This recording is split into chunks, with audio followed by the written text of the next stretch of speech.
Medical expert urges Nigerians to be on guard. And finally, on the Daily Times, 62 years after, Nigeria gets centralized passport center, targets 1 week delivery on page 14.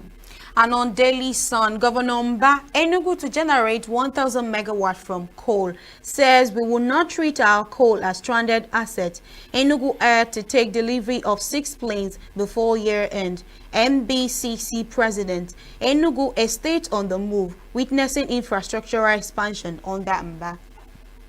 FG warns of looming downstream flooding as rivers Niger, Benue, others hit peak level. UBA posts 335 billion naira PAT, 1.608 trillion naira gross earnings, and Osun PDP asks Federal High Court Chief Judge to probe suspicious letters on local government funds case. Still on Rivers Assembly to probe Ibas, Atiku ADC tackle Tinubu over emergency rule, CDHR hails Fubara's reinstatement. Rivers elders preach unity reconciliation on page 6. Passports now to be ready under 24 hours. And still on the Daily Sun, $6 billion fraud, EFCC rearranges ex-power minister. All right, and that's the much we can take on our newspaper headlines this morning. And we are moving over to our review with Chris Maduka. Good morning, Chris. Good morning, Lucia. Good morning, Lillian. Good morning, Chris. And good morning, the world. This is another day on Signature TV newspaper headline and review. I remain Christian Chibuzo Maduka. Of course, the young ladies call me the Oracle. Well, that's good. Let's start from the top. Yes, the Nigerian Tribune. Osun PDP asks Federal High Court Chief Judge to probe suspicious letters on Osun local government funds case. Well, the PDP, being opposition, are still trying to do what they can do. You are asking the people who are aware of a letter written to probe. That's what I'm always disappointed in, because it's just like we keep talking. Some people have called for federal government to probe INEC or to do something with the chairman of INEC, and that kind of calling it doesn't make sense, because the letter written, suspicious letter, cannot be written on Osun local government without the knowledge of the government. And whichever, is it the federal government, is it the state? Is the state that are fighting for the release of local government fund in Osun? So which government wrote the letter that is suspicious? Nigeria is a theater, a circus, where everything every day comes up. Such a letter cannot come up. Like we said, who is afraid of the local government autonomy? Why is Osun state what are the local government funds in other states released? Is it only Osun state that is now they're holding their letter? Why are they holding that money? Who is spending it? For how long has it been held? If they release it, they're going to pay interest on it. The value of money is what money can buy at any time. So if I'm supposed to give you 1 naira today and I hold it back, and then maybe when the way Nigerian money is depreciating, and then 1 week after I give you that money, will that 1 naira buy you what it would have bought you when you needed it? We are told in simple economics, basic economics, that the value of money is what you can purchase. So seizing that bulk of local government money for what purpose? Is it the fight of the opposition?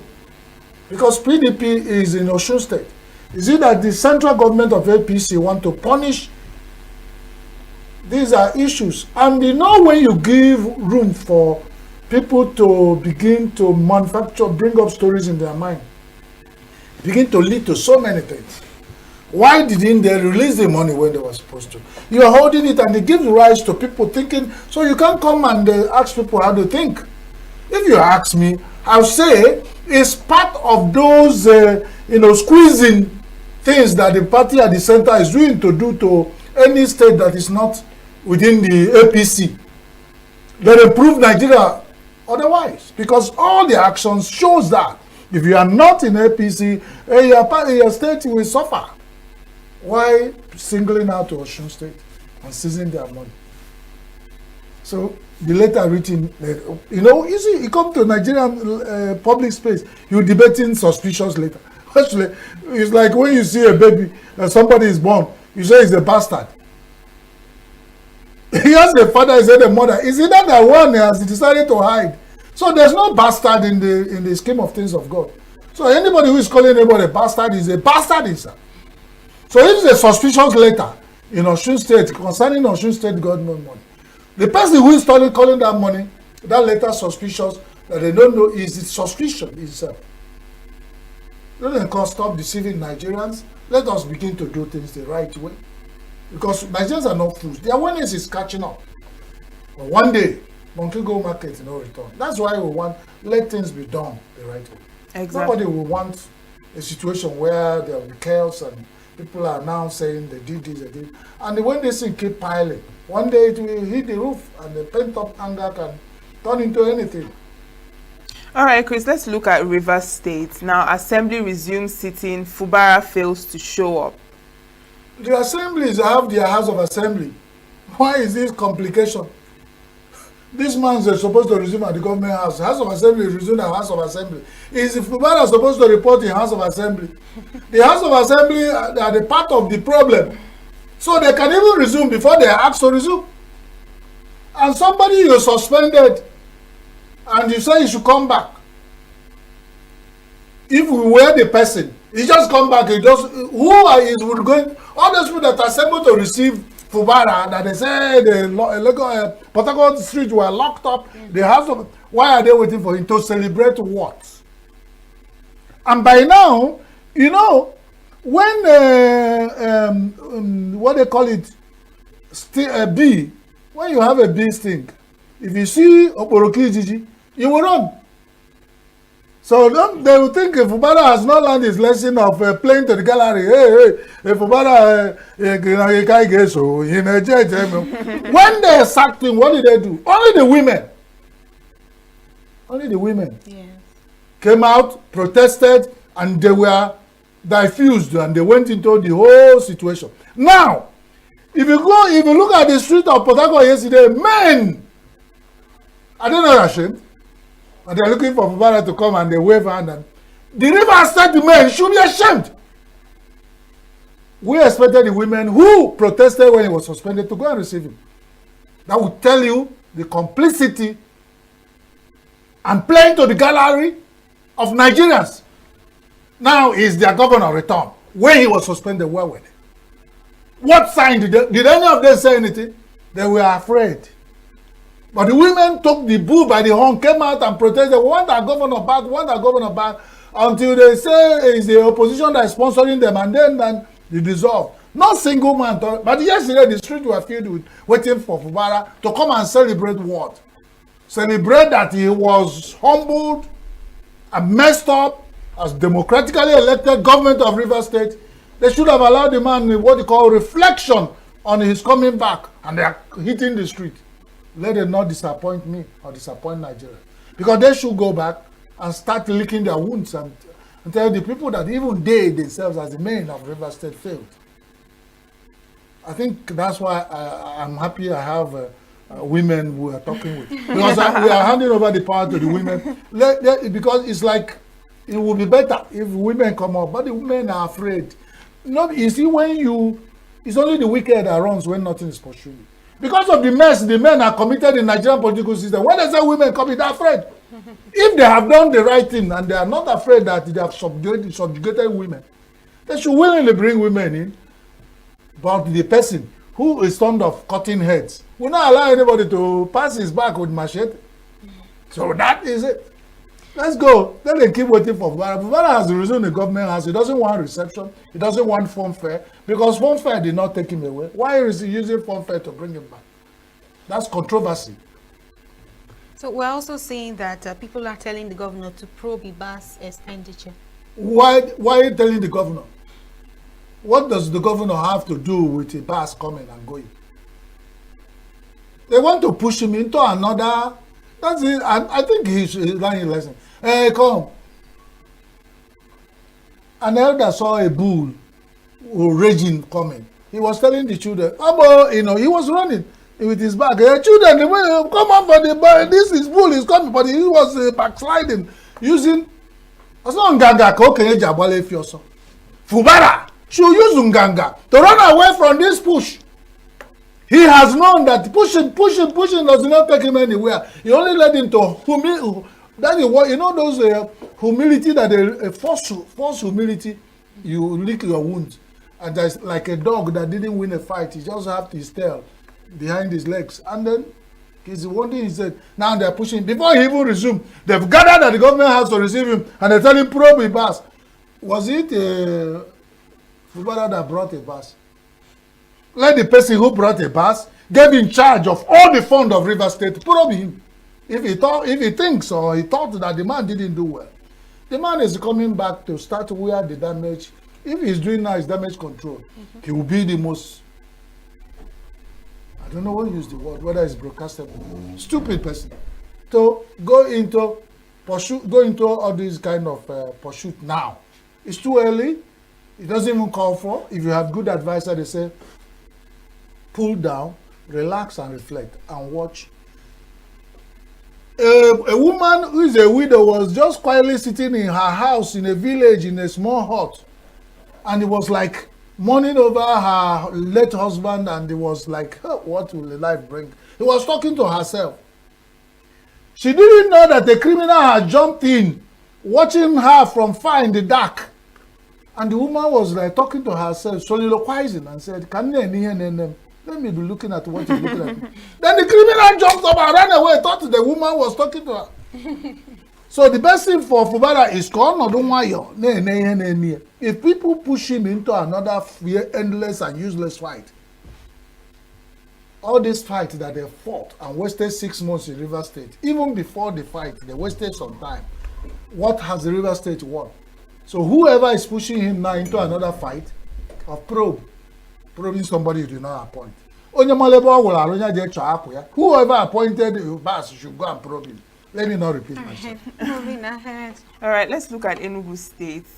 Governor Mba, Enugu to generate 1,000 megawatts from coal.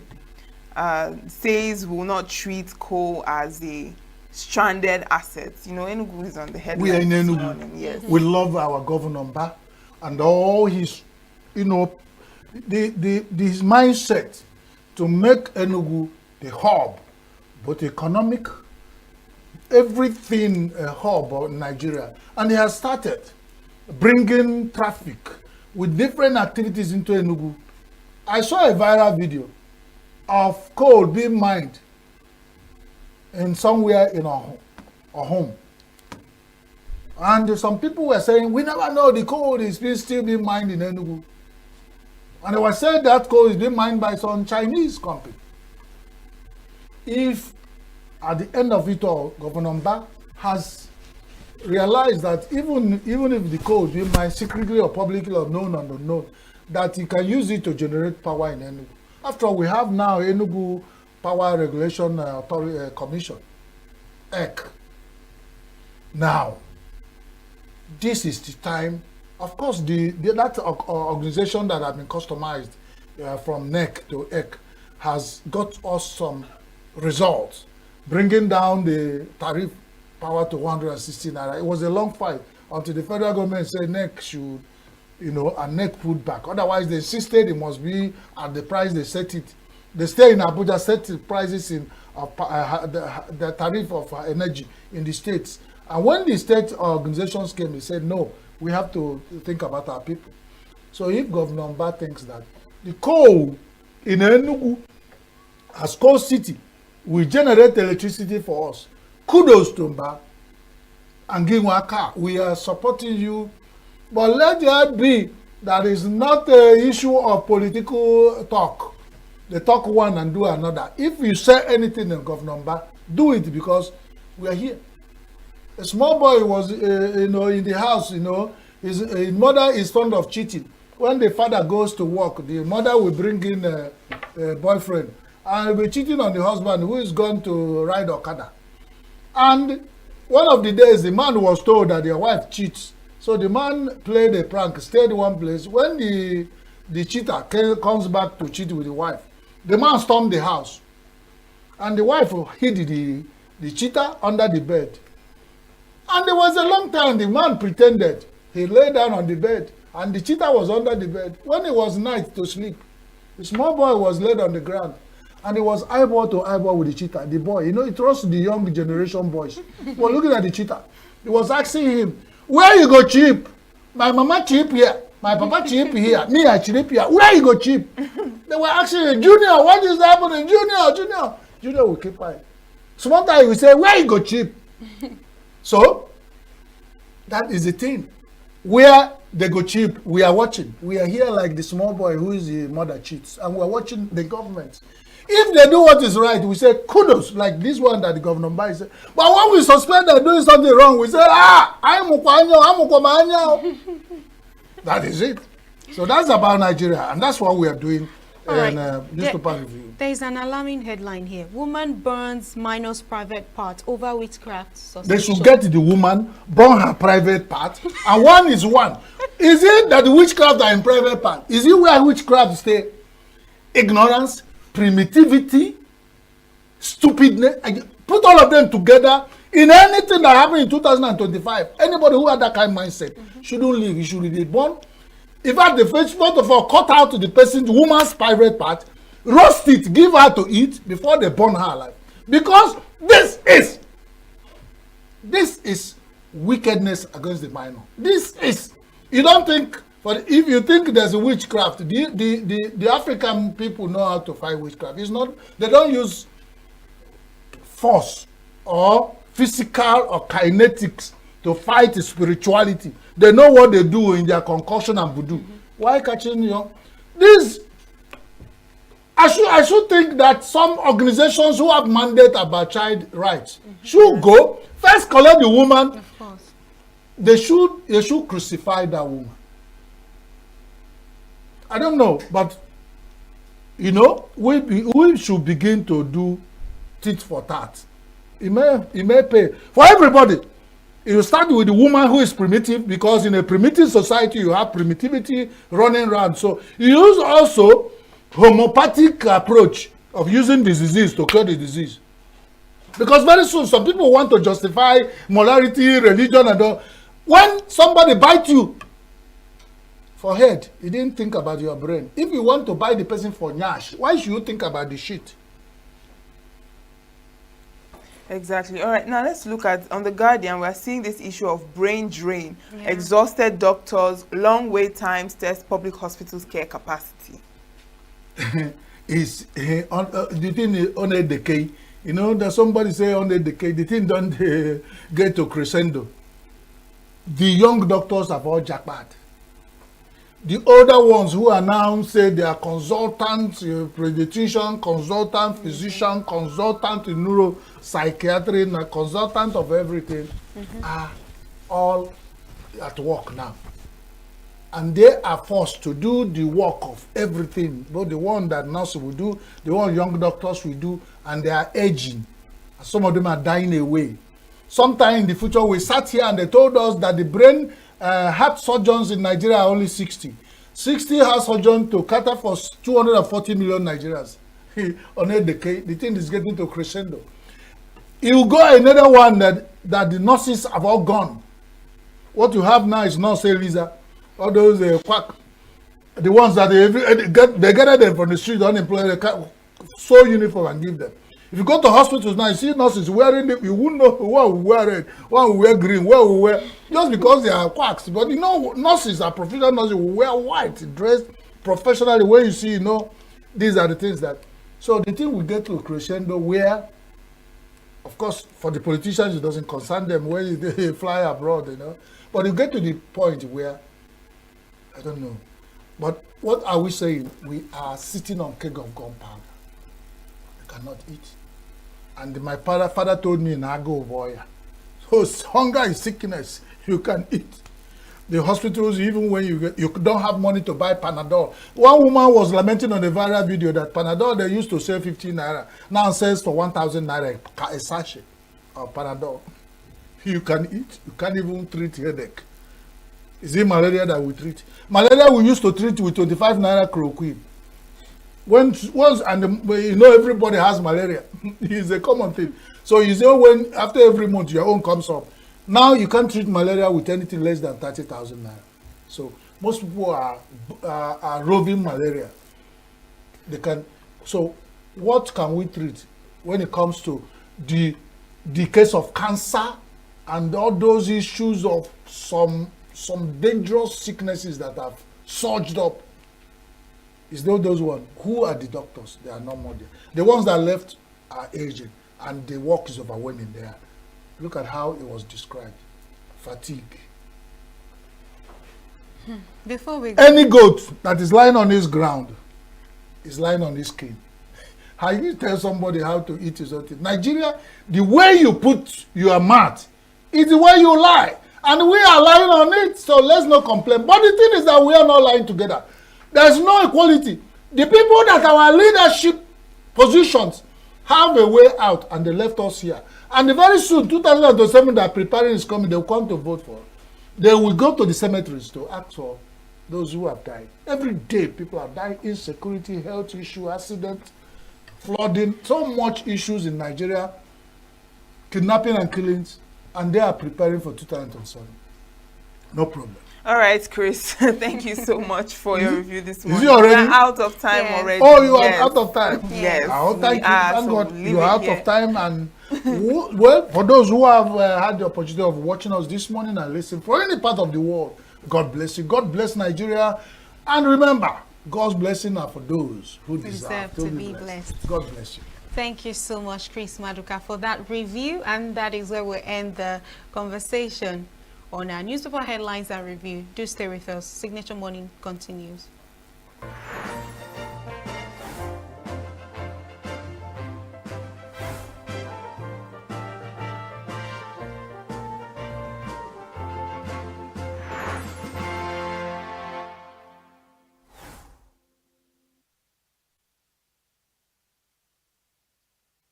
Every second, every minute, every day, news is breaking, events occur, and there are new developments. At Signature TV, we follow these stories objectively, bringing all sides without bias, explaining the complex issues, breaking down the numbers, and investigating the issues behind the news. Anywhere and everywhere, near or far, wherever the news is, we will be there. Signature TV. News in your pocket. Bright and early as the day breaks, as the newspaper headlines trail the stories that shape the day, we at Signature TV trail the headlines that trail the day. We interrogate the headlines. We analyze the stories that make the headlines. Wayek is overrated, and they even overrated themselves and went into CBT. They are insensitive of some Nigerian children who have never had what is called CBT. With passion and emotion, we drive the conversation to change the narrative. Let nobody be deceived by Nigerian high level of performing in agriculture export. We are still where we are. Newspaper review on Signature TV every morning on Signature Morning weekdays and Signature New Day weekends. Newspaper review on Signature TV. We do not just review the headlines, we make the headlines relevant to our daily lives. Get plugged into the heartbeat of entertainment on The Hub, your ultimate show on eVibes. From trending stories and social media drama to top charting music, must-watch movies and exciting moments from the world of arts, we've got it all. Join us for unmissable conversations with your favorite entertainment personalities, plus fun segments every week. I should try harder. So, Okay, I don't know that one. outfit of the day. Oh, I don't do that. No. That's some Gen Z stuff. Oh, now you say it's a Gen Z stuff. It's everything you love about entertainment, served fresh every week at 1 p.m.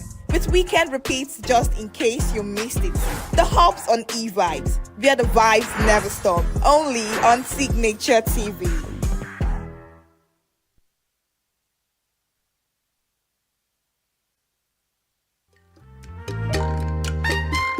The way we see the world shapes the way we change it.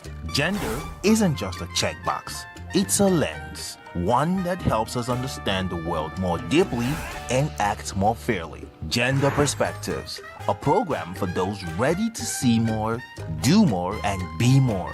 Designed to challenge assumptions, ignite conversations, and build inclusive solutions across every sector of society. We are not, fighting the men. We are not saying we are equal in terms of rights. We're only asking they should recognize our existence. Join us on Gender Perspectives, showing every Saturday by 4 p.m. Repeat every Wednesdays by 5 p.m. and Thursdays by 3 p.m. Change begins with perspective. Let's widen yours.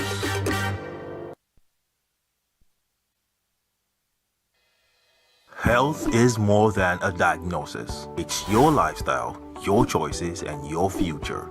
Join us on Inside Health, your weekly deep dive into the stories, science,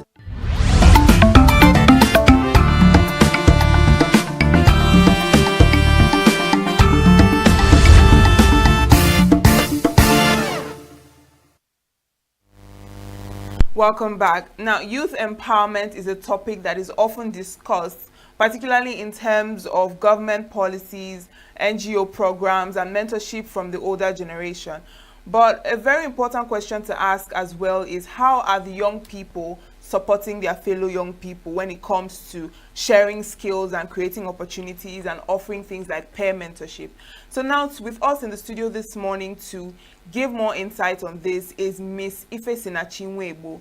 She is the Executive Director of the Youth Being Initiative. Thank you so much for joining us this morning. Thank you. Thank you so much. Yes. Now, young people face a lot of challenges when it comes to things like unemployment, limited access to resources, and a number of other things. Now, in your view, how would you say that peer-to-peer support in empowerment or empowering young people compared to government or institutional efforts? Okay, I think we're making progress so far because there are a lot of initiatives that are coming up or that have been existing before now, maybe for a few years, that are encouraging peer-to-peer mentorship, that are encouraging skill transfer, that are encouraging skill acquisition and entrepreneurship. So I think that we're making progress, but I think that there's still more, right, to do or to achieve when it comes to, peer-to-peer mentorship, because one of the things about youth empowerment, the first focus should be education.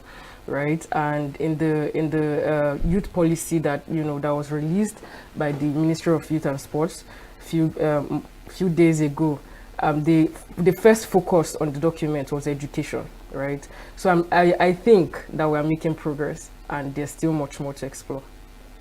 All right. Can you tell us a bit about Youth Being Initiative, if I'm correct, and what made you start focusing on youth to youth empowerment?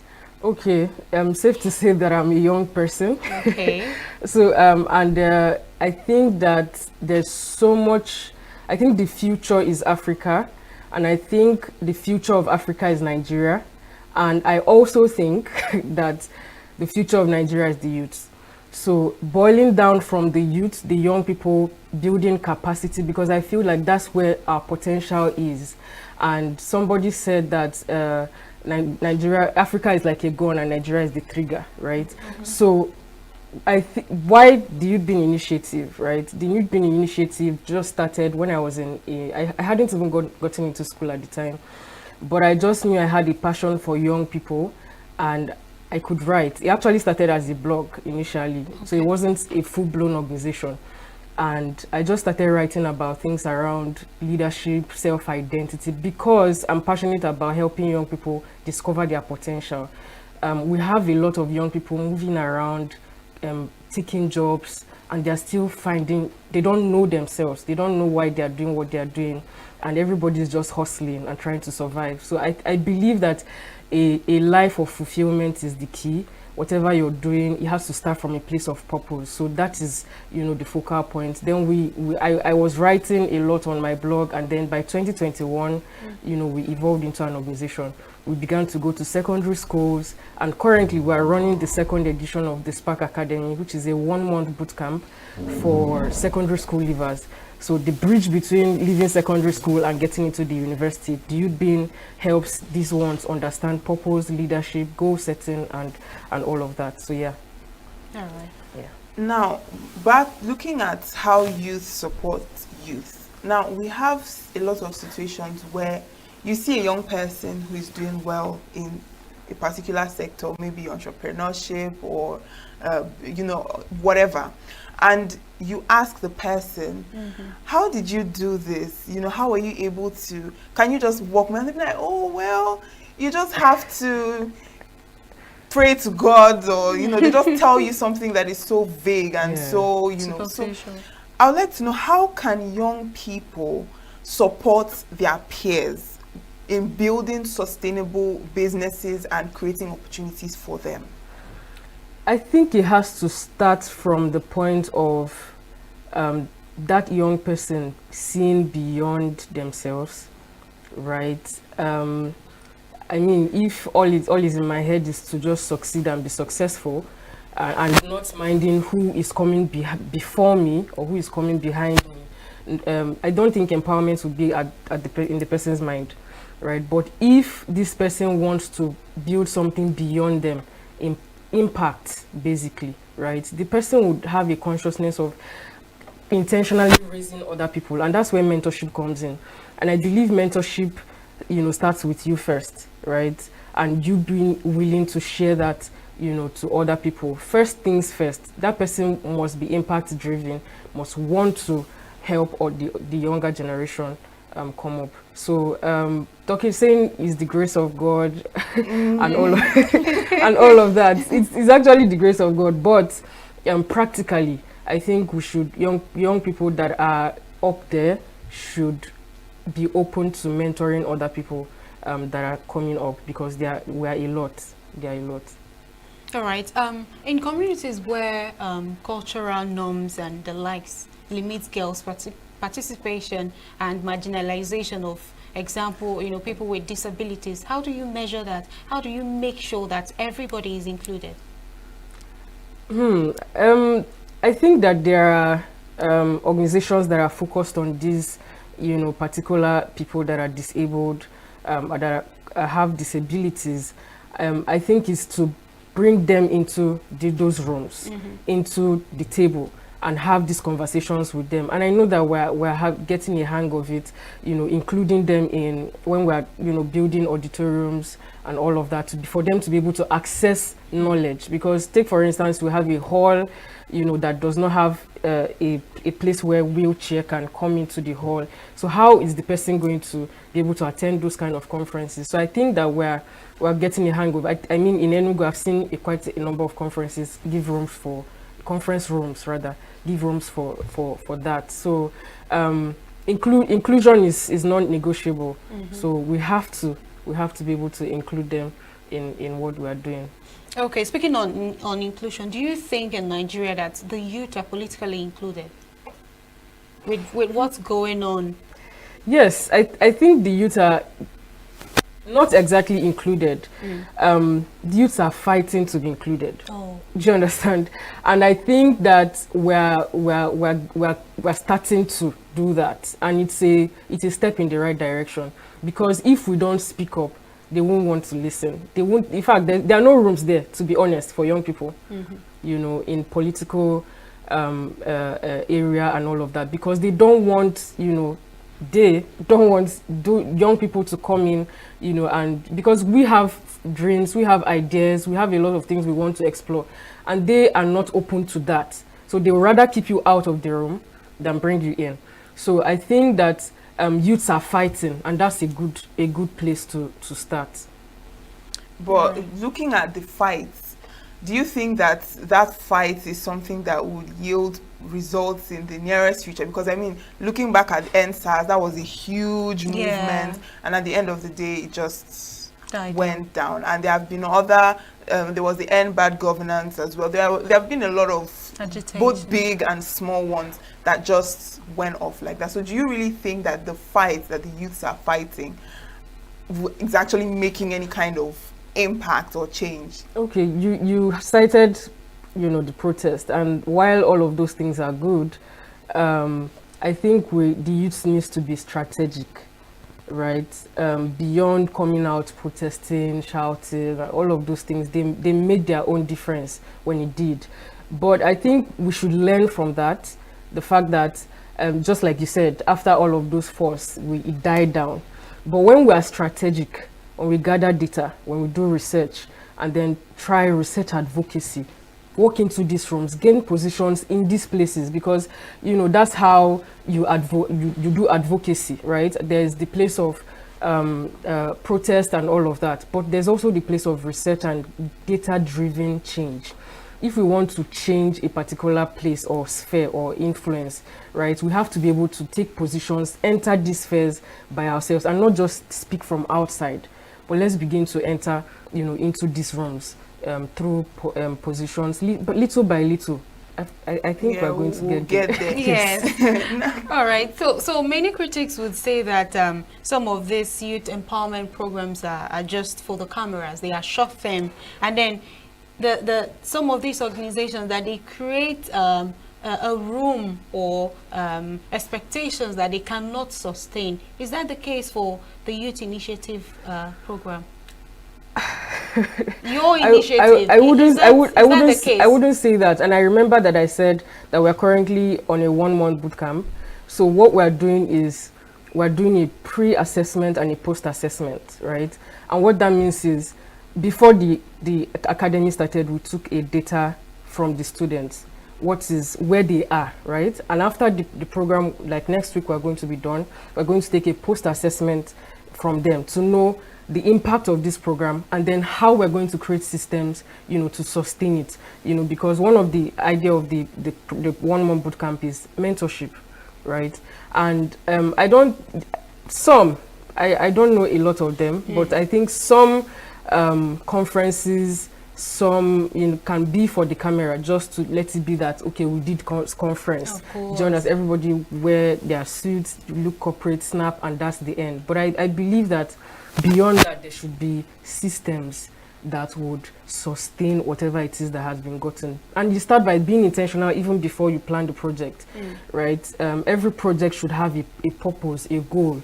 And if we are just doing it because, okay, let it just be recorded that I hosted a conference, then I don't think it's a good mindset, or, Yes, now speaking on sustainability, there is this idea that one of the challenges that young people face is being able to stay focused on one thing, right? There is this need to focus on so many things, and after that initial excitement of wanting to do 1,000,001 things, it just fizzles out, and then we're back to square one. So what do you have to say about that? Is that the case? Would you say that is how it is for most young people, or would you say it is just that exuberance or that youthful, I don't know, yes? I think that that's the case. Like normally, like when you're a young person, there's a desire to do a lot of things, explore a lot of things. So, I mean, we even find our parents telling us, don't do this, don't go here, don't stay at home. We always want to explore and do. So I think that's what comes with youth age, being a youth. But that's where mentorship should come in. And when I was on the show last week Saturday, I was talking about how parents should go beyond just being parents to being mentors, right? Because mentorship should start from there, so that you see that, okay, this child is, this is how this child is. Then and no child is the same, right? So find a way to help that child get them to understand the things that really matter on time, Do you understand? So that even if that person is outgoing, there are people that are outgoing, and some people think that they are too much, you know, and all of that. But that's just the way that person is. But if you're able to put some measures in place, which is what mentorship should do, that person can utilize that particular skill well enough. So youthful exuberance is something, or, you know, trying to explore things is okay. But when it is not being, you know, curtailed and all of that, it can be a problem. But bringing it down to youth-led initiatives, Yes. or like you mentioned before, conferences or people wear, dress up, look nice, take pictures, and that's the end. Most of these youth-led initiatives as well comes with that initial excitement of, oh, I want to do this. Okay, we've started, we've done the first one, we've done the second one. And after that, you also find situations where people start to drop out, people start to give excuses, people start to lose interest. It's like the initial excitement has worn out. So how would you say that young people can support each other to keep these projects alive even after the initial excitement has worn out? Accountability, right? If we're accountable to ourselves, if we're accountable to people that we also look up to, right? I find that a lot of we fancy mentorship, young people. Yeah. I might want to, and that's usually because they like what they are seeing. Right, I really like you. I want you to mentor me, and in 1 month you'll be looking for the person that is supposed to be mentored. So I think it's a personal decision as a young person to say that I want to be able to be accountable to someone, right? And I noticed that many great people are accountable people, right? So you cannot go on a path of success without being accountable. If you can do anything when you want to do it, how you like to do it, then you're not really, you know, living. That's freedom. It's not freedom per se. So I think it's submitting yourself to mentorship and accountability. That's the way to do that. All right. Now, speaking on what you just said, that, you know, the youth like exploring. And we've had cases of millions of Nigerians trying to travel abroad, you know, for better opportunities. You know, I just want to understand, how can this youth-led initiative create alternatives at home that can compete with the urge of trying to migrate? No matter what you do, anybody that wants to live will still live, right? So, but I think there are great initiatives in Nigeria that if you want to get, you know, skills, if you want to get mentored, and that's one of the vision that we have for the youth being, right? That we, you know, train young people to be purposeful first, because what happens that we want to leave. I believe that if there's an opportunity for me to travel and do my masters and all of that, I will, right? But I still have a sense of duty for Nigeria and Africa, right? So if young persons can catch that, I think you don't have to literally tell them don't go. They feel that sense of duty. So youth-led organizations are on the rise. They are everywhere, and if you get plugged in, you know, into one, you can make a good use of your time, right? And develop yourself and give yourselves to your learning and mentorship. Like I said, if a young person wants to be around, stay around, and cause a change in their country and in our Africa continent, they will, no matter the opportunity outside. I'm not saying you should leave opportunities outside. You can go and come back. Yes. Okay, now let's look at the issue of competition. Now, as young people, most young people are very competitive, and there is this thing, particularly with social media, when you see your age mates doing a lot of big things, and you look at yourself and you find that you're not where they are and you want to be there, or, you know, it fosters this competition or this competitive spirit, both positively and negatively. So what can be done to build a culture of cooperation as opposed to rivalry? Because we find in most cases it's now an issue of I want to get this before you do, I want to achieve this before you do, instead of cooperating to achieve a common goal. So how can that be managed? At the core of it, because competition is just something on the surface, but beneath that is a need for validation, a need to prove a point. And I usually tell young people, why do you think you need to prove a point? Why do you think you need to always be the one that we are seeing, right? Beneath that is, you know, low self-esteem, lack of identity, lack of self-awareness, you know, lack of self-contentment. So I think dealing with that would solve the rise in competition, you know, and we all know that collaboration is the way forward. What you have, I don't have, I may not have. What I have, you may not have. And the way we can achieve the larger picture, the larger vision, is to do it together, right? And we just have to be content with what we have at where we are, right? And appreciate another person for what they have and where they are, and see how, you know, working together can work. So at the core of it, how you can work on yourself first. Why do you think you need to compete, right? Deal with that first. It's an internal thing. It's not something that can be done externally. So you have to sit with yourself and ask yourself, why do you think you need to prove a point? And, you know, that from there you see that you're more collaborative more than competitive. All right. We've actually seen cases where Nigerian youth, or rather entire youth in Africa, you know, have this get rich quick syndrome, and then it's part of the challenges that we're facing, I believe. And then some of them find themselves being depressed. And like she said, educational, you know, barrier is part of the challenges. What other challenges do you think an African youth is facing, and what is the way forward? Okay, aside from the money issue, so I mean, you can also, you know, dwell around the money issue. Okay, yes. The academy we are currently teaching. We've been teaching money this week, actually, and we've gotten a lot of responses. And there's that tendency, you know, I just want to make money. Most of them, at a young age, they're actually fending for themselves, right? The challenges are from the family unit. Do you understand? Expecting that a 15-year-old child should find their way. How? Do you understand? So it starts from the family, the parents, you know, and the values that they get from there. Then we talk about, you know, societal issues like unemployment and all of that. All of those things are challenges that we are faced with. But I believe that out of every challenge, there's solution. There's solution.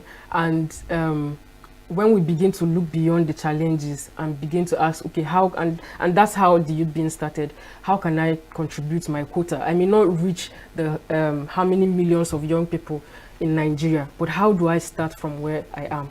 And that's how it is.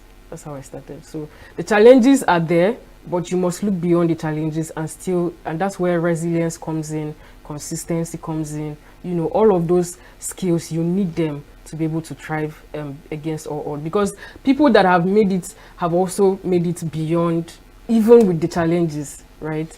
So we must not be discouraged. But then most Nigerians will tell you, oh, madam, you are speaking English. Which one is resilience? You know, what can you actually use to dissolve that get rich quick syndrome? And, you know, what have you? What is the major metrics to dissolving it? The major metrics would be, what can you do now, right? Like start a business, do something, right? If you feel like you need money, there are other better ways to make money. It must not, it will be slow, you know. Nobody's disputing that fact. It will be slow, but you have to make a personal decision. There's a mantra that we taught them at the academy. We said, I won't steal, I won't kill, I won't rob anybody, but I'll never be poor, right? So it's a mindset thing. If you think that the only option you have is Yahoo, then it's your mindset. It can't be the only option. If you think the only option is to sell your body, then it's a mindset. It can't be. It is not. Because other people have been faced with similar challenges and they came out, you know, and still did something very noble. So the idea is, don't get your hands dirty because you want to get money. Because eventually when you get the money, you try to make your hands clean and you can't. All right. Now, before we let you go, what role do you think that partnerships with institutions like schools, businesses or NGO, what role do you think that they play in addressing youth-to-youth empowerment efforts? We can't do without them, because I've noticed that government can't do it alone. They try, but they can't. So I think collaboration with schools, organizations, NGOs are going to make it a little bit faster. So the curriculum, the teacher development, all of those things are very important ways that government can come in and say, okay, how can you contribute to this develop? This is what we have in mind. What can you give? What can your institution give? Institution collaboration is non-negotiable, and I think it's a good way to start for development. All right. Lastly, before we leave, how does your initiative, get funding, and what policy would you request from the government in order to push youth empowerment and the likes? Okay. The Youth Bring gets funding from her partners. We have people that believe in the vision and are willing to put in their money there, right? They're not a lot, right? But we're making do with what we have, right? People want to have the whole money before they set out to do stuff. But I've learned that you cannot have all of the money before you set out to do what you want to do. So we're doing what we can with what we have. However, the government can encourage young people, youth-led initiatives, call them, get them to understand what is the change, because the change is everybody's change. The development is the problem is our problem, right? So I should be able to partner with the government and say, this is the problem I want to solve. How can you partner or come into the picture? I know this is also in your agenda, right? But let us be your legs. Just support where you can, because I know that government can be swamped with a lot of projects to execute. So that's basically what I can say. Thank you. All right, thank you so much, Miss Ife Sinachi Mwebu, Yes, right? yes. All right, thank you so much for joining us on Signature Morning. And that is where we draw the line on that conversation concerning youth helping youth and youth empowerment. Thank you so much for joining us. And coming up next is our conversation. Do stay with us. Bright and early as the day breaks, as the newspaper headlines trail the stories that shape the day, we at Signature TV trail the headlines that trail the day. We interrogate the headlines. We analyze the stories that make the headlines. Why is overrated, and they even overrated themselves, and when people see it, they are insensitive of some Nigerian children who have never had what it was CBT. With passion and emotion, we drive the conversation to change a narrative. Let nobody be deceived by Nigerian high level of performing in agriculture export. We are still where we are. Newspaper review on Signature TV every morning on Signature Morning weekdays and Signature New Day weekends. Newspaper review on Signature TV. We do not just review the headlines, we make the headlines relevant to our daily lives. Every second, every minute, every day, news is breaking, events occur, and there are new developments. At Signature TV, we follow these stories objectively, bringing all sides without bias, explaining the complex issues, breaking down the numbers, and investigating the issues behind the news. Anywhere and everywhere, near or far, wherever the news is, we will be there. Signature TV. News in your pocket.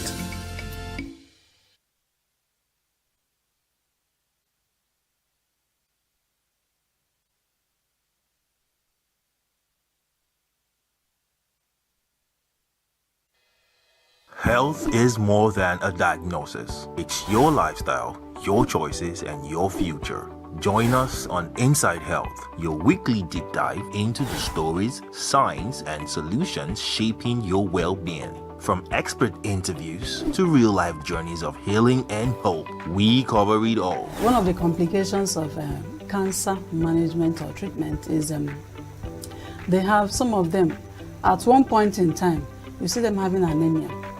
Okay, so you see them at times being transfused. But at the same time, you come in with a diet. Nutrition, mental health, innovations in medicine, fitness, and everyday wellness. Whether you're managing a condition, staying informed, or just living your best life, Inside Health is your trusted guide. I'm Tigiti Agorum, and I'll be with you every week on Inside Health, only on Signature TV.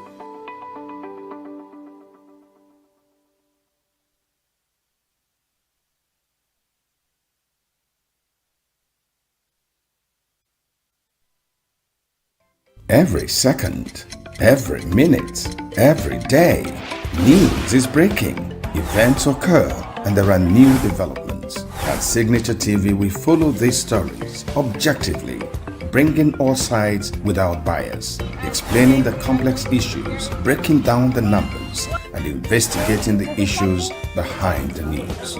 Anywhere and everywhere, near or far, wherever the news is, we will be there. Signature TV. News in your pocket.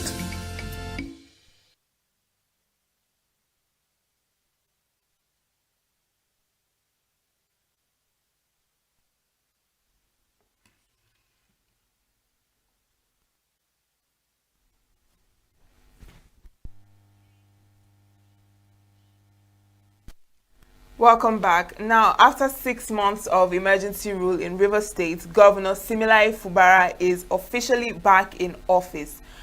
And now, joining us this morning from Port Harcourt to tell us, what is going on in Rivers State and Sim Fubara's return, what is next, is Barrister Haya King. He's a legal practitioner and a human rights advocate. Good morning, Barrister Haya King. How are you this morning? Thank you so much for having me on your program once more this morning. It's a pleasure being on your program again. Thank you so much. It's a pleasure having you join us. Now, let's look at the Fubara's return to power after 6 months. I'd like to know, what do you think of this development? And can you tell us how Rivers State was like yesterday in anticipation for his return? Well, yesterday was in a joyous mood. For a long time, in the past 2 years, we're talking about from 2023, for the first time, I saw people happy, I saw people joyous, I saw people in a celebration mood. I was out for my first court yesterday. I had to walk almost 2 kilometers to the court. I had to walk, and when I was walking, I saw crowds. I saw people from all the 23 local government areas of Rivers coming out to celebrate, both the old and the young and the aged. I saw people on the street, and people were doing endurance walk, joyous trekking, or whatever you call it. It was a celebration. It was a big celebration. For the first time, I saw Rivers State in that mood.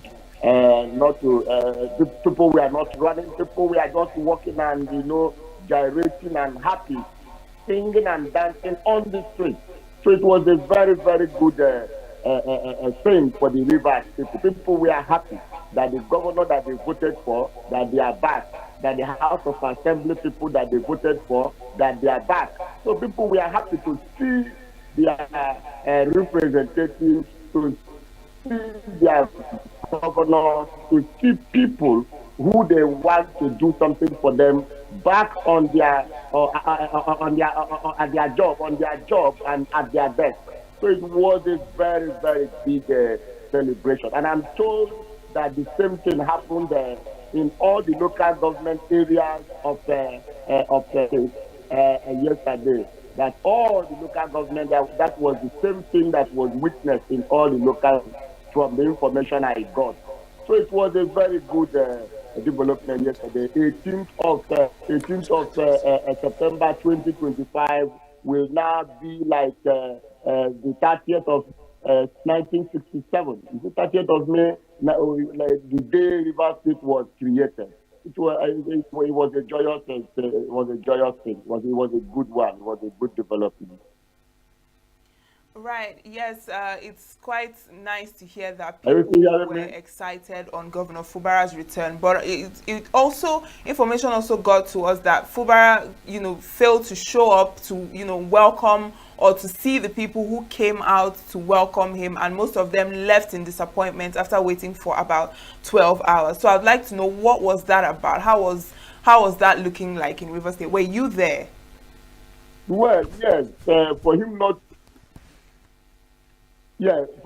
to have come out openly does not mean he's not appreciating what the people or he did not appreciate what the people. I am not speaking for him, but I am thinking that because he also has been waiting for this 18th of September to be or not. If you remember, I was in your station and I told you that 18th of September is sacrosanct, that nothing can change, no human being can change it, nothing except God.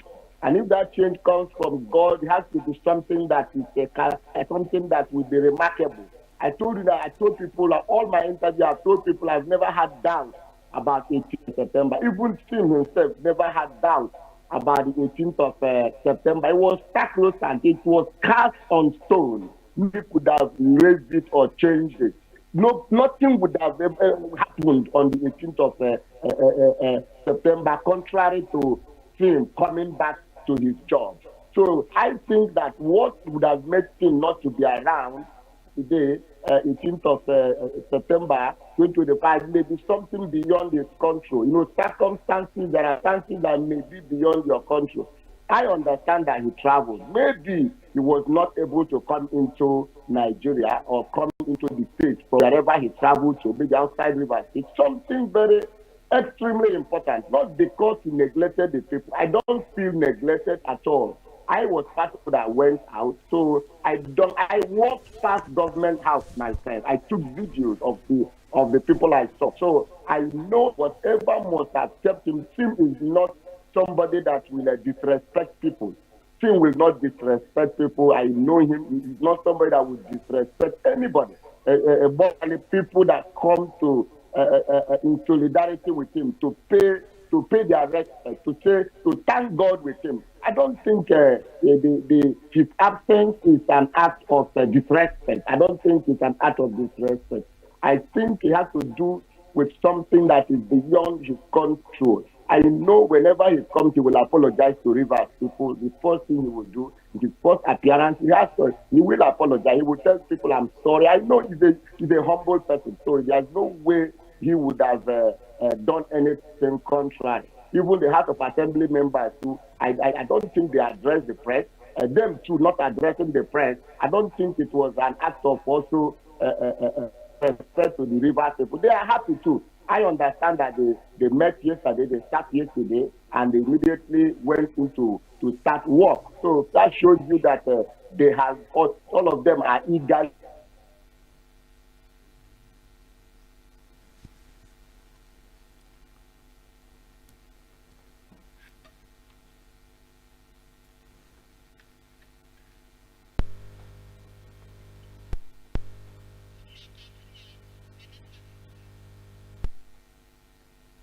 All right, it seems that September. King is having some network connection. Okay, but I'm just getting information that he's back with us. Barrister King, if you can hear me, you can please continue. Yes, I'm back. Okay. Hello. All right. If you can hear us, you know, like you said that Rivers Assembly has resumed sittings, but from a legal point, what are the legal, likely battles that will arise from these issues now that the officials has been reinstated, and what should the people expect? The people expect no more crisis. I expect no more crisis. And I expect every Rivers man expect no more crisis. We don't expect acrimony anymore. We don't expect disagreement. We expect them to work together if they have decided to leave out all the legal issues and work together. Ladies, on the part of House of Assembly members, on the part of the governor, on the part of the local government people, they should be able to carry along Rivers people. Like I said, for the past 1 year or two, the Rivers people have suffered. We have suffered. Things are not, the governor who started on a very, very high expectation and was also performing immediately he entered into office. Suddenly, this crisis, this disagreement, these political issues came up. So Rivers people, we expect them to hit the ground running. We expect them to forget about acrimony right now. Forget, they should be trying to impress the people. I want to be impressed by the governor. I want to be impressed by the House of Assembly members. I want to be impressed by them. I want them to do something that we say, okay, I want them to cover up. You know, when you are running a relay race, the first person or the second person drops the baton.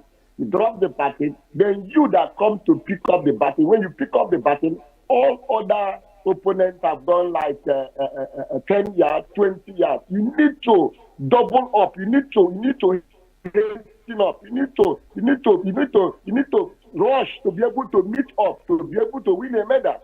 So they need to be given a medal. I need to give them a medal at the end of 2027. House of Assembly,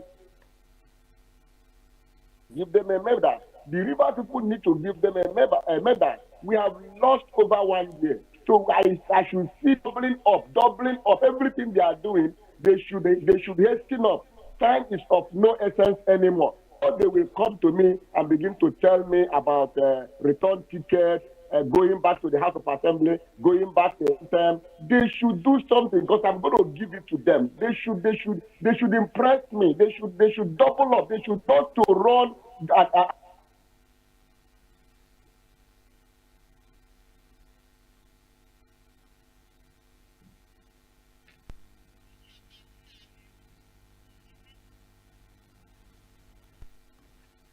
All right, it seems that we've lost Barrister Higher King again. But while we wait for him to come back, Lillian, I mean, River State is really on fire. River State has been, you know, all over the news looking at Fubara's return. And you know, just like we asked him earlier about the idea that Fubara failed to show up and disappointed the thousands of River State citizens that came to welcome him back into office. So what do you think about that? You know, like the newspaper review that we had this morning and what Chris Maduka was saying, he was asking questions like, why? Why are they waiting for him after all that he's been through? Why is it that it was just the women that came to protest when the issues, you know, kept on going? Why was there no participation from the men? You know, that the man might actually feel hurt. So what is he coming out for? What are they clamoring for? What are they celebrating exactly? Yes, well, Barrister Hayaking said something different, but it seems that he's back now. So let's continue our conversation with him. Course. Barrister Hayaking, are you with us?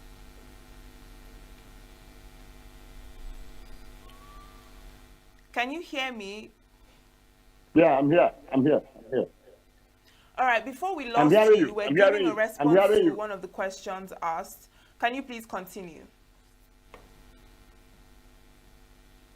So, Rivers people expect the House of Assembly members and the governor to hit the ground running. We expect them to begin to perform. We expect them to begin to do things faster than usual. We expect them to not to begin to give any excuse whatsoever. They should forget about every other thing and concentrate on the dividends of a democracy, to impress the people of River State, to make us happy, so that we'll be able to forget these lost years, about 1 year plus lost.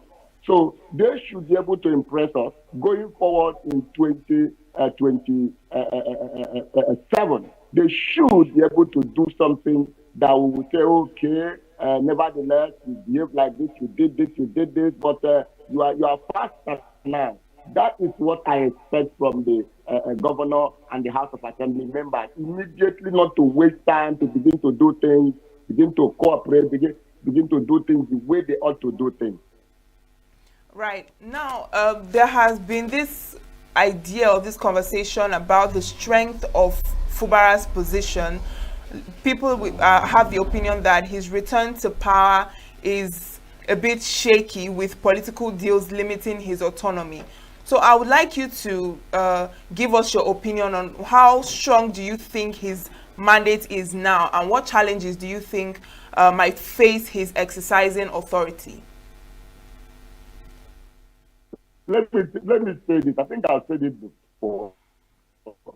Fubara coming back, Fubara will be a new person. Let me tell you, Fubara will now exercise powers as a real governor. With what happened now, it has further fortified Fubara, the governor. It has further made him stronger. You know, they say when gold passes through fire, it becomes refined. I think with what happened now, Fubara is more refined than before. I don't see any crisis with the House of Assembly. I don't see any crisis with anybody. I don't see any of them disobeying him. I don't see any of them behaving the way they behaved before. All of them will do everything humanly possible to avoid crisis. That is what I see. I don't see them indulging in any form of disagreement anymore. I don't see the House of Assembly members trying to lord over him. People said, oh, he doesn't have power anymore. I don't think so.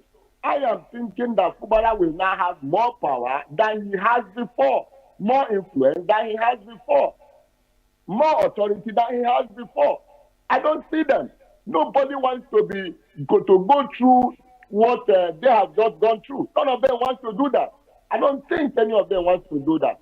The Fubara remains the governor and have the whole powers that the governor has, and the whole powers that is according to the governor by the 1999 Constitution as amended. I don't see Fubara's powers being curtailed in any form or any way. Nobody can do that. In fact, he has more. What they have done to him now has made him more powerful. You will see it. The months going forward, you will see him. They will obey him. I don't think so. I mean, the power that the governor, the president has to suspend a governor, the governor also has that power to suspend any other person. Yes, there's now a precedent by the governor. The governor has now, but there's now a precedent by the president. 6 months suspension. The president has just done it. The governor also has that power in the constitution, which we have said is overreaching. People like us have said it's overreaching actually. It's overreaching. But now there is a precedent and nothing happened. The president did it right now and nothing has happened. So the governor also has that power over the state that he governs, over the state that he presides. That is the problem. That is what is going to be helping Fubara. All right. On the headlines, some political figures are actually clamoring for Ibas to be probed based on some issues. What is the legal implications if he's actually found wanting? Do you think the governor should actually probe Ibas? Why not? Anybody that occupies an office in Nigeria, occupies a public office in Nigeria, should give account of his stewardship. I understand that in the past 2 weeks, following the proceeding to the 18th of September, we heard that he was preparing handover notes.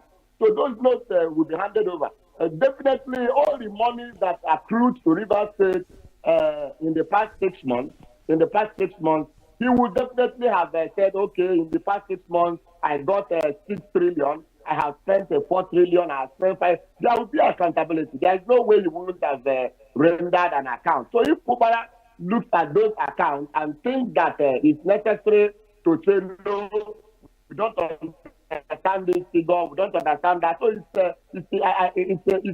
a power that is given to the governor. The governor has to do that on his own. I cannot tell him to do that as a person. I would have maybe, if the governor will want to follow it to the end, me, I may not follow it, or if me, I follow it to the end, governor may not follow it. But definitely people say, oh, should Ibas render account? I said, of course, he has to render account. He has rendered account. I can tell you that you must have left a book and say, look, I got to total amount. I spent this on electricity. I spent this on security. I spent this. I spent that. So there is a document like that. So when the governor looks at those documents and decides to go further than that, then it is his own idea to do so. He has the power to do that if he wants to do that. That is the truth about it. But whether Ibas rendered an account, of course he will render an account. Of course he has rendered an account. There was an account for him. There's no way we have just said upon same return in any document. There must be a document to say we received this, we spent this, and this is remaining. Now, many Nigerians believe that Hello. godfatherism played a big role in this crisis. I would like to know, how would you say that Rivers State and Nigeria as a whole can reduce the influence of political godfathers? Is it possible? Is that even possible? And how can that be done?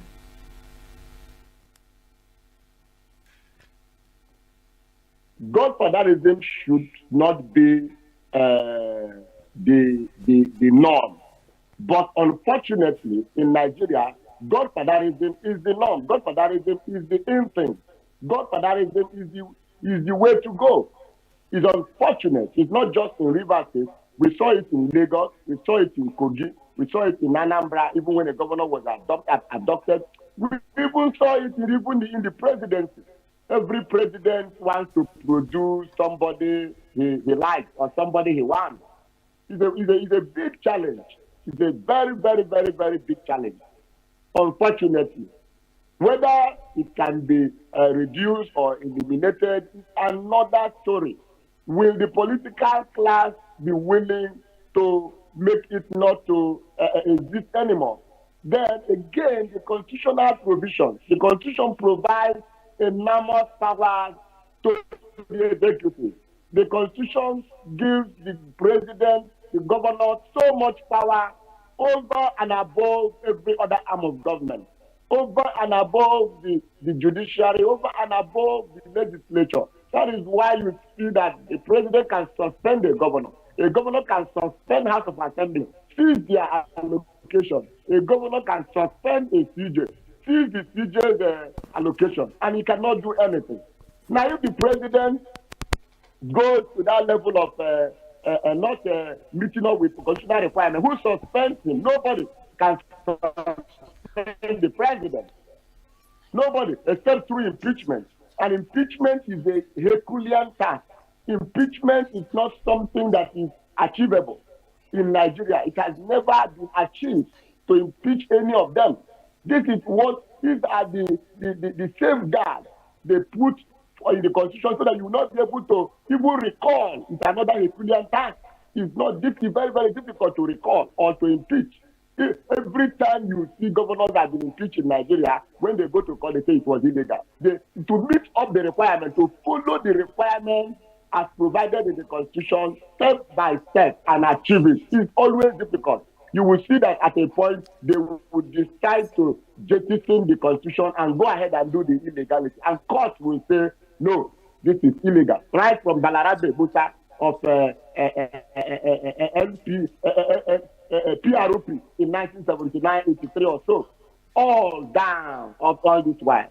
So it's a very, very difficult thing to say to eliminate godfatherism. Who does this godfatherism? The politicians who prepared the Constitution. The politicians, especially the executive, are the people that prepared the 1999 Constitution. So they gave all this power to themselves. Let me tell you the truth. In Nigeria, the president can do and undo. Then in the state where the governor presides, the governor can also do and undo. The governor appoints everybody in the state, apart from the elected officials. The governor appoints every other thing. The governor has influence over the local government, can do and undo with the local government. The same thing with the president. So it's a very, very difficult thing to achieve in Nigeria. It's a sad thing to actually to say. It's a very, very sad thing to say. Where one man presides over from local government to the presidency, or the governor in the state presides over everything, does everything. He's the alpha and the omega. So it's very, very difficult, my dear. It's very, very difficult. It's very, very difficult. It's very, very difficult to eliminate godfatherism in Nigeria. Except the Constitution is amended, we have a patriotic Nigerian, nationalist Nigerian, that will come out one day and say, no. Let the people decide these things. So long we continue to rig elections in Nigeria, so long we put square peg in round, put a round peg in square hole, it will be difficult to eliminate godfatherism. You know, it's very, very hard to eliminate in Nigeria. Presently, it's going to be very, very difficult because some of these godfathers have all the money. They will bring you and fund the election. That's another challenge where our election is money. Money, money, money, money, money. It's a big problem. Elections in Nigeria is money, money, money, money. And if that kind of money, you can't run an election in Nigeria. And Obaka just said it recently. He said you have money, you don't have INEC, you don't have the police, you don't have the court. You cannot win election in Nigeria. If you have these things, then you can win election. Money. All right. Well, we apologize, but we have to cut you short on that conversation because of time. So thank you so much, Barrister Haya King Esquire. He is a legal practitioner. Thank you so much for joining us. And that is where we end that conversation on Fubara's return and what's next for Rivers State. Coming up next is Political Circle with Lukumbo. And after that, we'll be bringing to you conversations from our Abuja studio. Do stay with us.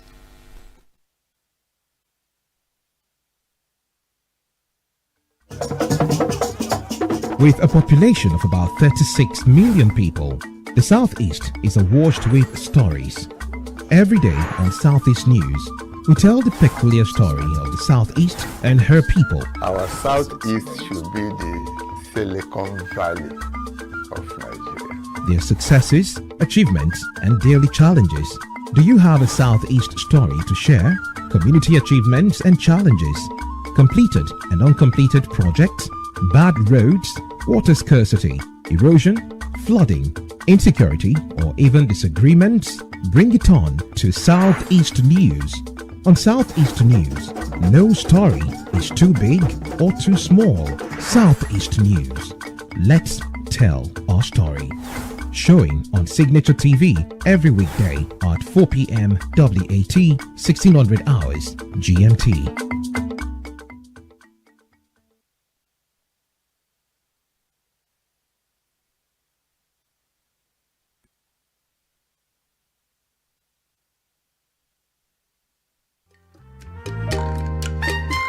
The way we see the world shapes the way we change it.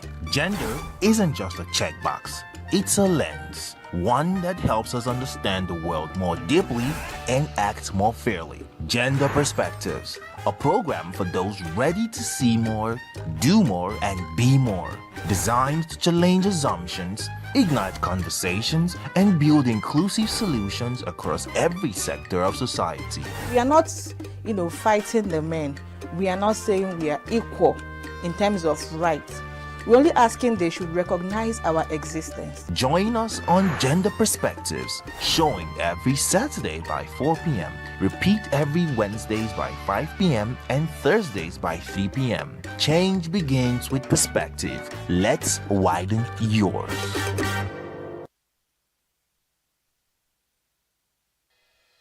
Health is more than a diagnosis. It's your lifestyle, your choices, and your future. Join us on Inside Health, your weekly deep dive into the stories, science, and solutions shaping your well-being. From expert interviews to real-life journeys of healing and hope, we cover it all. One of the complications of cancer management or treatment is they have some of them, at one point in time, you see them having anemia. Okay, so you see them at times being transfused.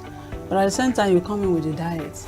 Nutrition, mental health, innovations in medicine, fitness, and everyday wellness. Whether you're managing a condition, staying informed, or just living your best life, Inside Health is your trusted guide.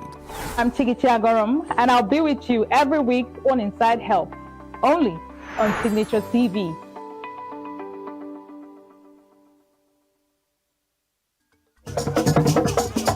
With a population of about 36 million people, the Southeast is awash with stories. Every day on Southeast News, we tell the peculiar story of the Southeast and her people. Our Southeast should be the Silicon Valley of Nigeria. Their successes, achievements, and daily challenges. Do you have a Southeast story to share? Community achievements and challenges, completed and uncompleted projects, bad roads, water scarcity, erosion, flooding, insecurity, or even disagreements? Bring it on to Southeast News. On Southeast News, no story is too big or too small. Southeast News. Let's tell our story. Showing on Signature TV every weekday at 4 p.m. WAT, 1600 hours GMT. We are local. International communities observing When the meat market is in chaos, people are... We are national. Those in support of this motion as amended, say aye. Aye. We have taken the move by default. We are international. Israeli airstrikes. Donald Trump left us the worst unemployment.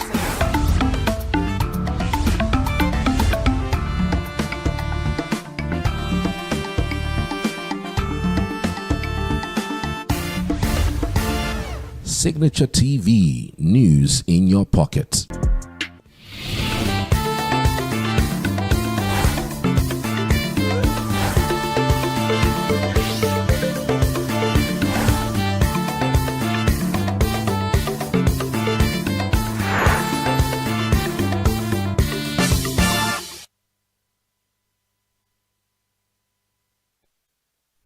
Good morning.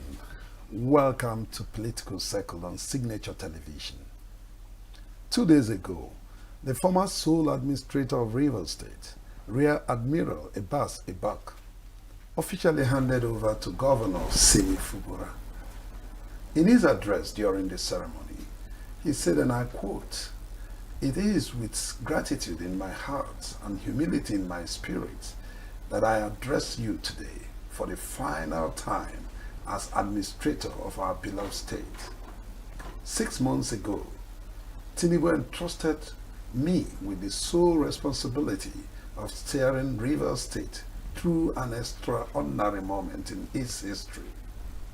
Today, I can say with conviction that the grace of God and through our collective efforts, the mandate has been accomplished.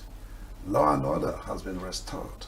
Local government elections have been conducted and chairmen elected by the people now serve in office." Those were the words of the former sole administrator of Rivers State. So, where do we go from here? How did it all begin? This we intend to unravel today on Political Circle. I am Luke Mbo, and joining me is Barrister Ogbonna Amos Okoro. He's a legal practitioner and a public affairs analyst. Barrister Ogbonna, glad to have you today on the show. Thank you. Thank you, Doctor. How did the whole thing come to you? The removal of the governor, the suspension, I beg your pardon, of the governor of Rivers State. How did it come to you? And then his reinstatement. Well, it came to me as a shock. It also came to me in form of disappointment with our entire political system. Our entire political system has no respect for due process. We like to create strong men, not strong institutions. Otherwise, there is no way where a president of Nigeria can wake up and remove or suspend another elected governor of any state. It's contrary to the spirit and letters of the Nigerian Constitution. We operate a constitutional democracy, and the Constitution is very clear. If you are elected into office, there are processes where you can be removed from that same office. Section 305 gives the President of Nigeria the power to declare a state of emergency on the nation or any part of the nation where there is evidence of breakdown of law and order, or where the nation is in war, or another country is planning to threaten or attack Nigeria, or whether there is any breach or threat or damage or collapse of national security or safety. In these situations, the president can declare state of emergency in Nigeria or any part of it. You have heard people calling on the country to declare state of emergency on insecurity, to declare state of emergency on state of our roads, to declare state of emergency on health sector.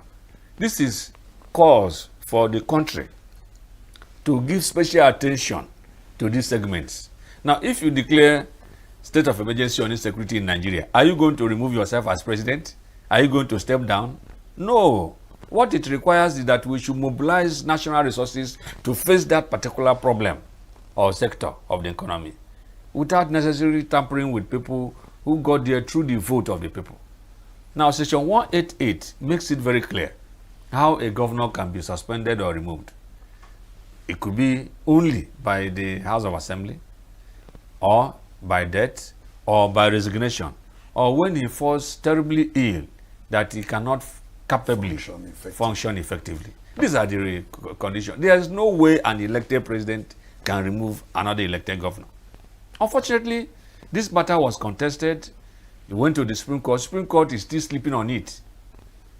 Instead of them to have given us or called the president to order, they are waiting, and now the 6 months has run out, and whatever judgment they are going to give now is mere academic exercise because it has been overtaken by events.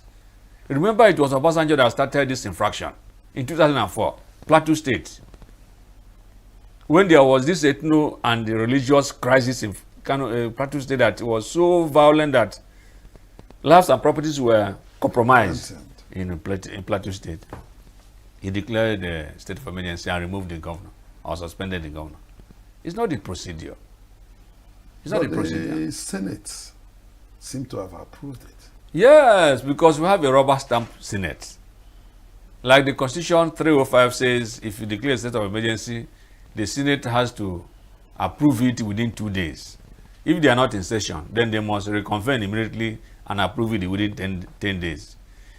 That is a check and balance on the power of the president. But we're not using it. The Senate president says, whatever president brings, we shall approve. On your mandate will stand. So if people, senators, legislators who are supposed to check the executive are now singing on your mandate will stand, how can they have the mental energy to critically look at anything coming from the president? They've reduced themselves to stooges. And in fact, their relevance in the Nigerian polity has been diminished by their lack of proactiveness in tackling national issues. So when they say on your mandate will stand, exactly when the issue of state of emergency, despite the outcry, they ignored the outcry. They ignored the criticism of the ENUGU community about this infraction, and they went ahead and granted it. And so, apparently, the constitutional provision has been fulfilled, even though in default, because the Constitution says if you declare state of emergency, National Assembly must approve. The essence of that provision is that if you declare and remove a governor, the National Assembly will step in and say, no, you cannot remove a governor. Under Jonathan Goodluck, it was done. State of emergency was declared. The governor was not suspended. What it means is just you mobilize resources and go to that particular state and tackle that issue of insecurity that is going on. The governor doesn't have to be suspended, but he has to give way to federal forces or federal resources coming into his state to assist him to stabilize the state. That is what it means. But then we like to do a lot of gra-gra in this country so as to show that we are big men, we are strong men, and to instill fear in the opposition. Strong men. Yes. No strong institution. No strong institution. That's the problem we have here. Now that he's back. Yes. How did he come to you? Well, his coming back is like a negotiated settlement. Negotiated in the sense that conditions have been reared out, which he must oblige, he must comply. Remember that his chief antagonist, Nyesom Wike, has not given up. In fact, what the president did in the state of emergency was like giving him a soft landing to what Wike planned for him. What Wike planned was complete impeachment. And he has not, he's not backing down.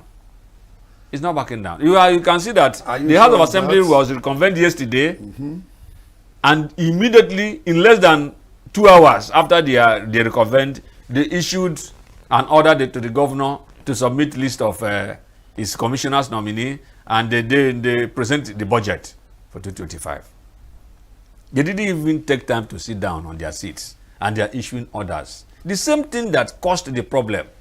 How can you order the governor of a state to submit the list of commissioners nominee? Let's talk about the things that caused the problem. Let's look at the political undercurrents that really caused this problem. What caused the problem is that the former governor of Rivers State, Nyesom Wike, ran his 8-year term and did not want to let go.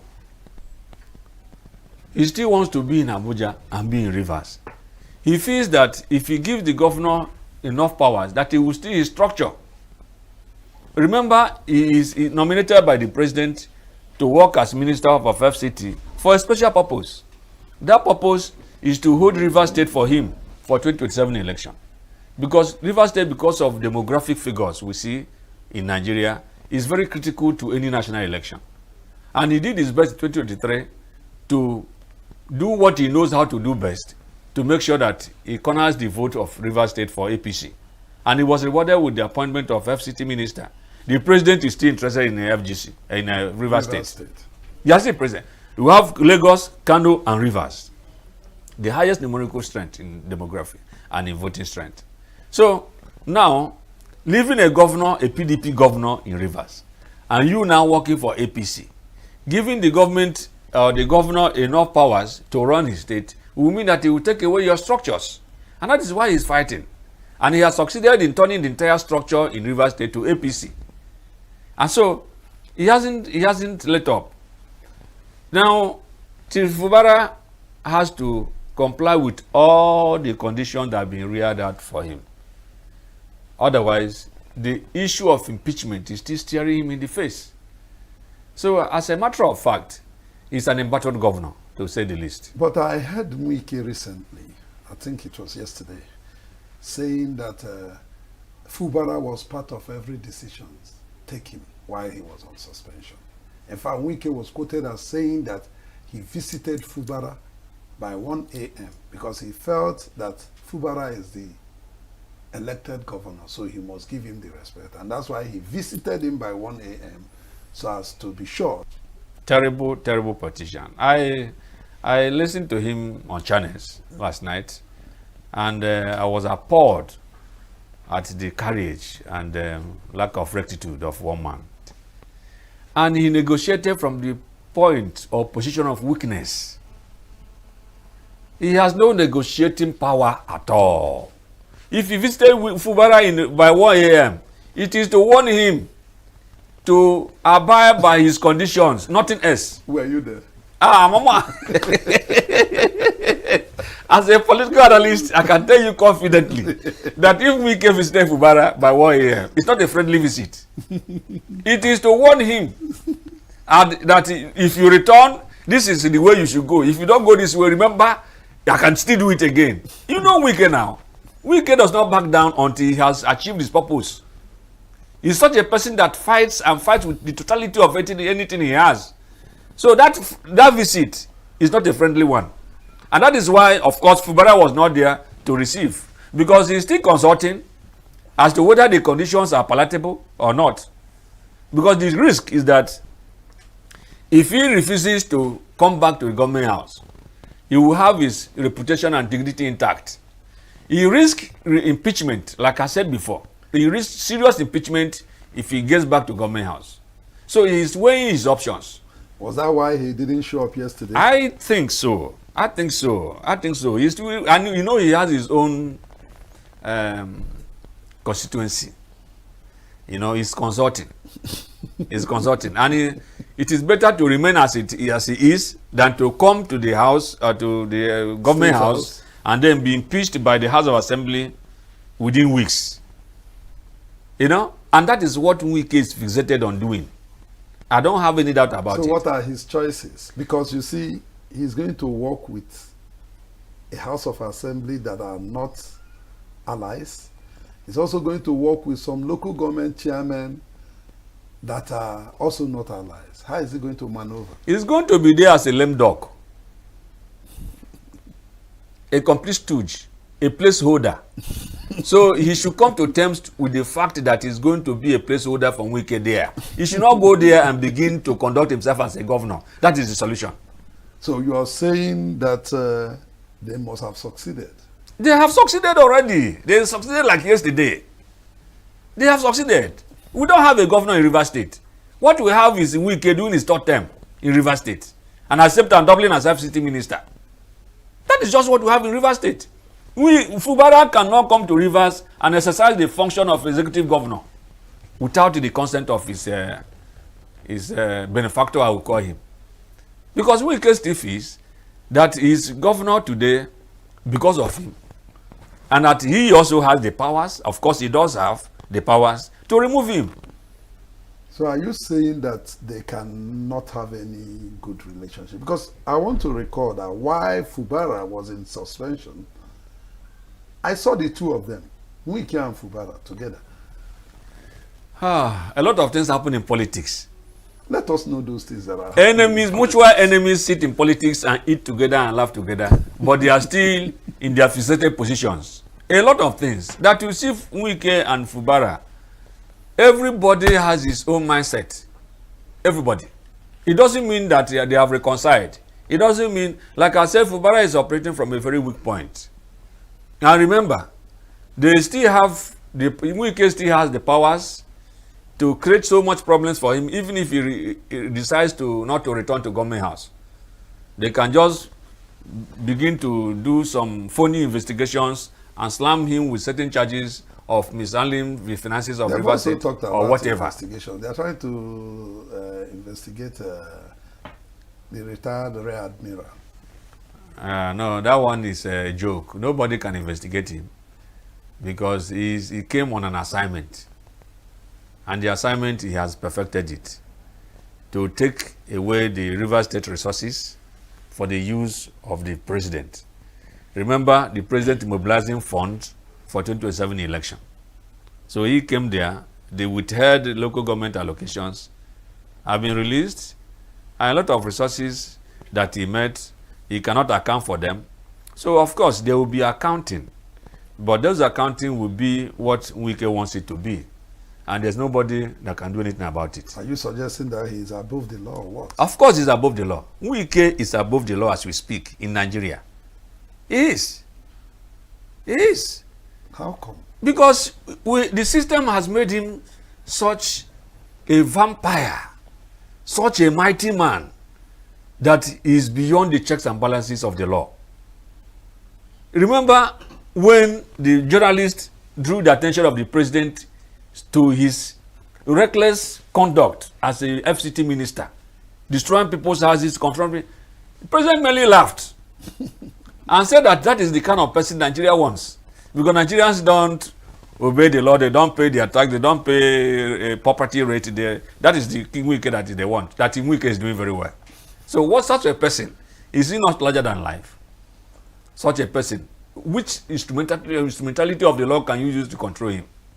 So he is above the law, Wike, in Nigerian politics. He is above the law. And of course, Rivers State is already in his pocket. And the earlier Fubara realizes this, the better for him. He will have a peaceful tenure, the remaining tenure in Rivers. I heard that part of the deal is that he will not go for second term. You see?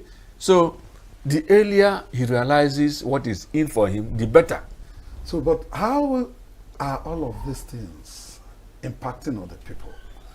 It's impacting the good people of Rivers State. The clear implication is that democracy is not working for us in Nigeria. That is what it means. The Nigerian political system is extractive, not inclusive. A group of cabals have cornered the entire political and economic system of Nigeria, and they are using it for their own aggrandizement, their own personal welfare, building personal estates, not developing the people, not developing the economy, not developing the nation. So it's an extractive economy, it's not inclusive. Now, if you are not part of them, if you are not in the cabal, if you are not in the good books of the cabal, you cannot even get close to the corridors of power. And that is why they do not feel any sense of accountability to anybody. And that is why there's a trust deficit of the people about their government.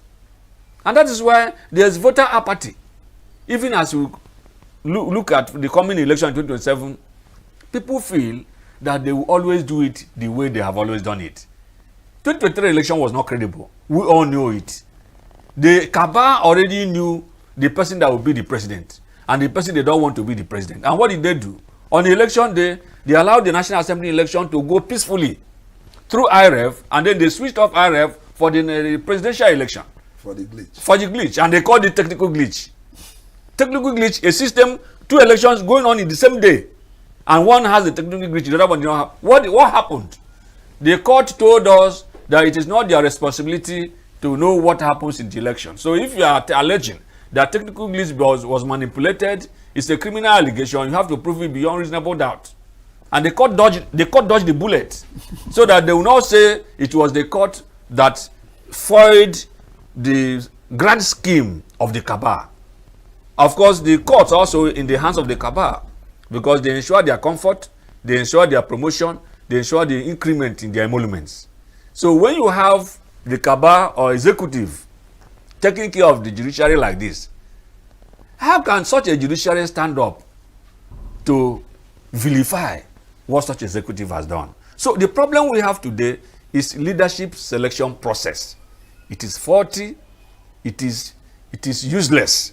INEC as an institution has not come to terms with the fact that their loyalty and responsibility should be to the people of Nigeria, not to the ruling cabal. INEC feels that their responsibility and accountability is to the ruling cabal. And that's the problem we have today. Who is sure of what INEC will do in 2027? What has happened to INEC for what they did in 2023? Not it. Because the cabal is interested only in their own self-aggrandizement and in their own self-welfare, their own welfare, the welfare of the cabal and his team, not the welfare of Nigerians. The welfare of Nigerians does not concern them because Nigeria is for them. So what you're saying is that the cabal is interested in self-preservation. That is the summary of Nigerian politics. Barrister Amos Okoro, yes. Thank you for being part of Political Thank you very Circle much today. It's Thank my you. pleasure. Thank you. Well, viewers, that's the story today. Please God, you will find time to join us again tomorrow. My name is Luke Umbo. Nigeria, we hail thee.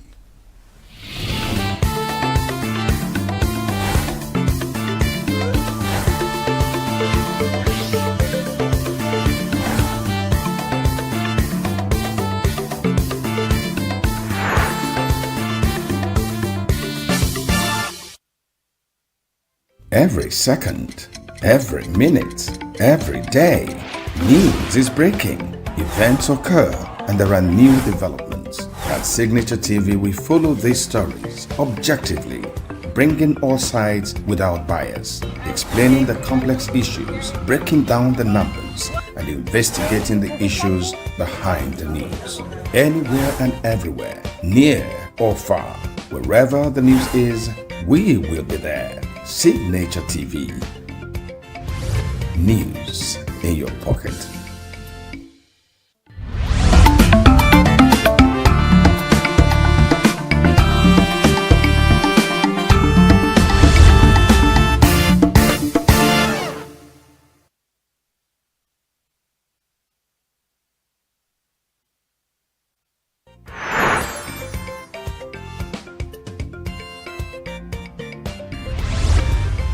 Signature TV.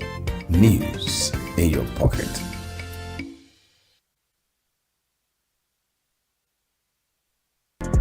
Get plugged into the heartbeat of entertainment on The Hub, your ultimate show on e-vibes. From trending stories and social media drama to top charting music, must-watch movies and exciting moments from the world of arts, we've got it all. Join us for unmissable conversations with your favorite entertainment personalities, plus fun segments every week. So I should try harder. So Okay, I don't know that one. outfit of the day. Oh, I don't do that. That's some Gen Z stuff. Oh, now you say it's a Gen Z stuff.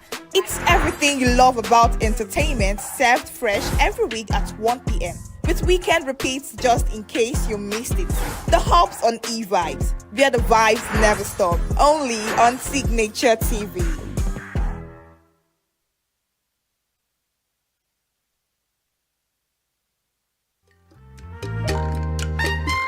The way we see the world shapes the way we change it.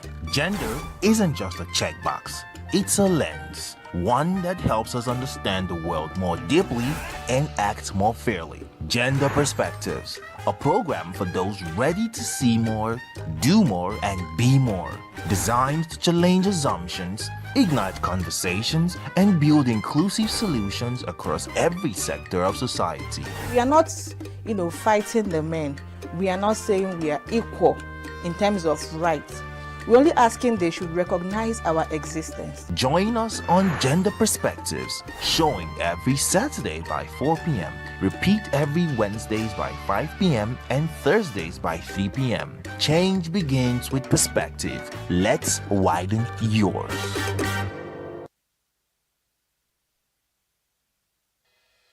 Health is more than a diagnosis. It's your lifestyle, your choices, and your future. Join us on Inside Health, your weekly deep dive into the stories, science, and solutions shaping your well-being. From expert interviews to real-life journeys of healing and hope, we cover it all. One of the complications of cancer management or treatment is they have some of them, at one point in time, you see them having anemia.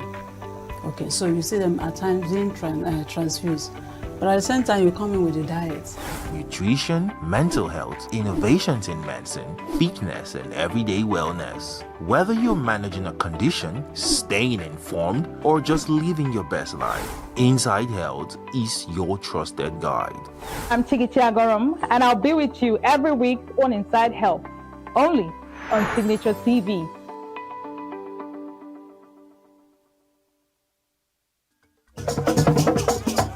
With a population of about 36 million people, the Southeast is awash with stories.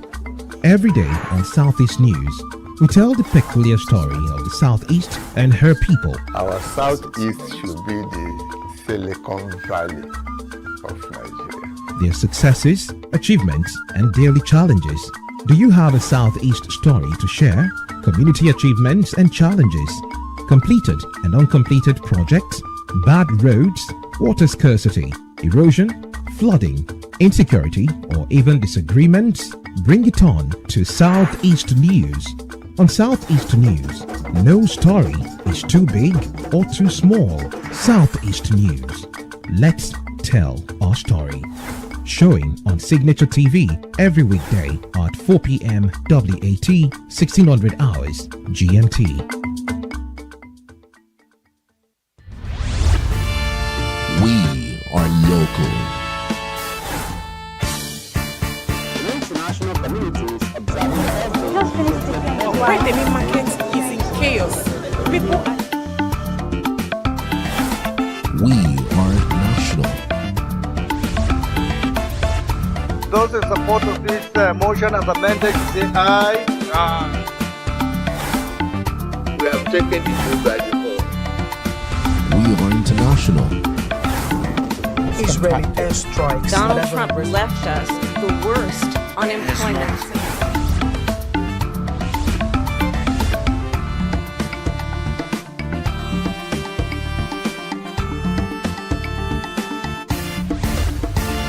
Signature TV, news in your pocket.